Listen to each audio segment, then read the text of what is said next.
Bonjour à tous, dans cette série de vidéos, on va en apprendre un petit peu plus sur les entrées et les sorties dans la programmation. Alors qu'est-ce que c'est une entrée? Tout simplement, on va parler de concept de flux d'informations. Qu'est-ce qui se passe dans un programme? On l'a déjà vu, il y a toujours des données d'entrée qui rentrent dans le programme informatique, ou on peut parler dans ce cas-ci d'algorithmes. Ces entrées peuvent être soit le clavier, soit des fichiers. On a ensuite des sorties, le programme va fournir une sortie, ça peut être par exemple affiché à l'écran ou tout simplement ça peut être encodé dans des fichiers. On va voir aujourd'hui comment est-ce qu'on manipule des fichiers pour pouvoir conserver un petit peu mieux les informations dans la mémoire. Pas oublier que lorsque un programme se déroule, il s'exécute dans la mémoire vive, toutes les informations sont conservées dans cette mémoire vive. À la fin du programme, toutes les informations sont supprimées. On va voir un exemple juste ici. Si par exemple on veut écrire un programme qui permet de sauvegarder les ingrédients nécessaires à plusieurs recettes dans une même structure de données, on va par exemple utiliser un dictionnaire. Par la suite, on veut que ce programme affiche les ingrédients d'une recette, en vérifiant au préalable si cette recette est dans notre livre de recettes. Le programme peut ressembler à ceci. On a un dictionnaire qui va encoder notre livre de recettes et à chaque itération, on va demander à l'utilisateur s'il veut intégrer une nouvelle recette. À la fin de notre programme, on va tout simplement afficher le livre de recettes. Qu'est-ce qui se passe si on utilise cet algorithme, qu'on lance le programme, qu'on encode toutes nos recettes dans notre livre de recettes et qu'on ferme le programme? Eh bien, pouf, nos recettes disparaissent et on ne peut plus les récupérer, elles ont tout simplement été effacées de la mémoire. La solution à ça, c'est tout simplement d'utiliser des fichiers pour encoder l'information dans un fichier pour pouvoir la ressortir par après lorsqu'on lance le programme un autre jour, lorsqu'on redémarre notre ordinateur, etc. Donc, pour pouvoir utiliser des fichiers en programmation, en Python par exemple, on doit d'abord pouvoir les ouvrir. Donc on utilise le nom du fichier qui est à un endroit de notre ordinateur, donc on a besoin du chemin du fichier, on en parlera un petit peu plus loin. On doit l'ouvrir, ensuite on doit traiter le fichier, c'est-à-dire effectuer des opérations soit de lecture, soit d'écriture, et ensuite on doit fermer le fichier, on verra que c'est extrêmement important. Ces trois manipulations sont extrêmement importantes de les faire dans le bon ordre, évidemment on ne peut pas fermer un fichier avant de l'ouvrir, mais c'est absolument important de faire toutes ces opérations.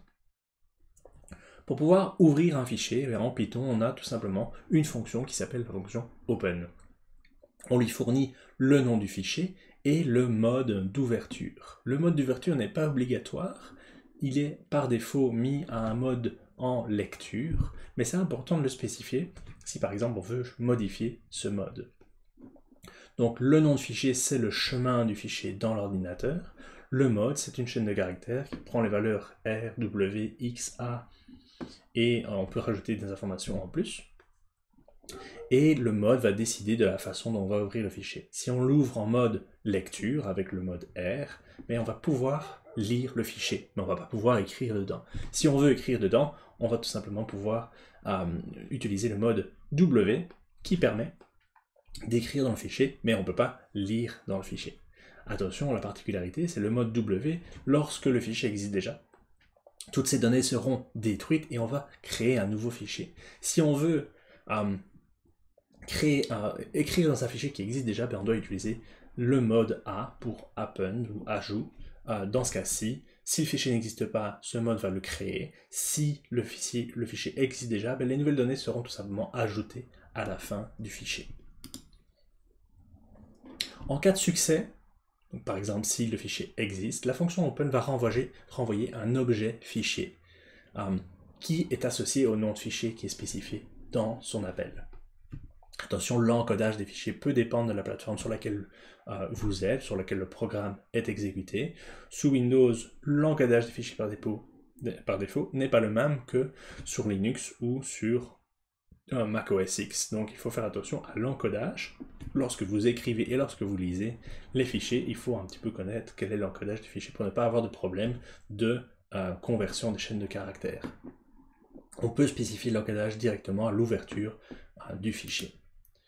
Lorsqu'on veut fermer un fichier, on peut tout simplement utiliser la fonction close directement après tous les traitements qu'on doit faire. C'est important de fermer le fichier parce que généralement, si on ne le ferme pas, on peut avoir des problèmes de corruption, des problèmes de gestion de mémoire. On a une limite du nombre de fichiers qui peuvent être ouverts sur notre ordinateur, qui est spécifié par notre système d'exploitation, et donc c'est important de pouvoir le fermer.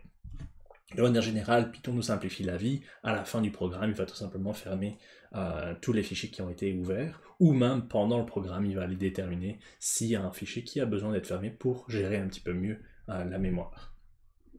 C'est important quand même de le fermer, c'est une bonne pratique de le faire soi-même.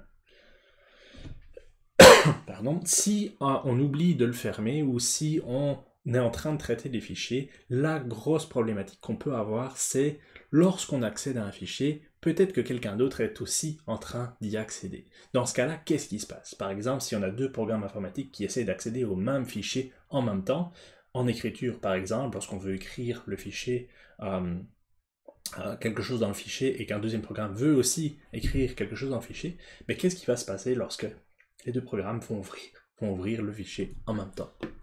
Bon, on va faire une petite démonstration où on a ici un fichier ici, mon fichier.txt, qui pour l'instant n'a rien dedans, et on va tout simplement l'ouvrir en mode écriture et écrire un mot dedans. Donc je vais écrire un mot dedans ici. On voit que mon fichier a été modifié, on a la valeur bonjour dedans, on est très content. Maintenant on va effacer, sauvegarder le fichier, et on va retourner le programme, on va réexécuter le programme. Par contre, on va faire une petite pause à l'intérieur où on va demander à l'utilisateur de faire quelque chose. Donc j'affiche tout simplement bonjour. Je vais l'exécuter. Dans mon fichier, il n'y a rien, tout simplement parce que tant que je ne l'ai pas fermé, l'information qui est prévue d'être écrite dans le fichier ne sera pas écrite. On va l'écrire seulement à la fermeture du fichier. Je vais prendre une autre fenêtre ici où je suis dans un environnement Python et je vais écrire la même chose. Je vais écrire f égale open mon fichier.txt en mode écriture. Donc j'ai ouvert une deuxième fois le fichier. Python ne me pose pas de problème. Et je vais écrire quelque chose dedans. Je vais écrire quelque chose de différent. À ce point-ci, je regarde dans mon fichier, il n'y a toujours rien. Je n'ai pas fermé d'un côté ou de l'autre. Mais je vais faire par exemple close dans ce côté-ci de mon fichier. À ce point-ci, lorsqu'on regarde dans mon fichier, on voit qu'il y a le mot test que je viens d'écrire. Je suis très content, j'ai un programme qui a écrit dans mon fichier. Si par exemple je continue l'exécution ici, et que je continue en fermant mon premier fichier, et que je retourne voir dans mon fichier qu'est-ce qui se passe, ben, on a le mot bonjour. Donc vous voyez que Python, dépendamment du moment où on a ouvert, dépendamment du moment où on a fermé, qu'est-ce qu'on a écrit dedans? Ben, Python a tout simplement effacé le contenu qui a été écrit par l'un des deux programmes, et c'est là le danger de manipuler des fichiers en même temps par plusieurs programmes, et on se retrouve avec possiblement des erreurs de corruption des données, corruption des fichiers, au niveau de leur ouverture et de leur fermeture. Pour ça, en général, on peut aussi bloquer l'utilisation des fichiers. On utilise aussi, pour ne pas oublier la fermeture du fichier, on peut utiliser ce qu'on appelle les gestionnaires de contexte, les context managers en anglais, avec le mot-clé with open as f. Ça va tout simplement prendre le contenu, le retour de notre fonction open, le stocker dans notre variable f. On peut faire le traitement, on n'a pas besoin de mettre la fermeture. Lui-même va le faire à la fin de notre bloc d'instruction, va lui-même appeler la fermeture du fichier. Ce que ça permet de faire, c'est que si on a oublié notre fermeture du fichier f.close, on n'attendra pas la fin du programme pour que le fichier soit fermé. Et donc on évite un petit peu les erreurs de corruption des données, puisque tout le traitement va être effectué dans le bloc d'instruction et le fichier va être fermé directement à la fin de notre bloc d'instruction. Donc on a peu de chances, ou en tout cas on a moins de chances, qu'on ait un autre programme qui ouvre le fichier au même moment pour pouvoir écrire dedans.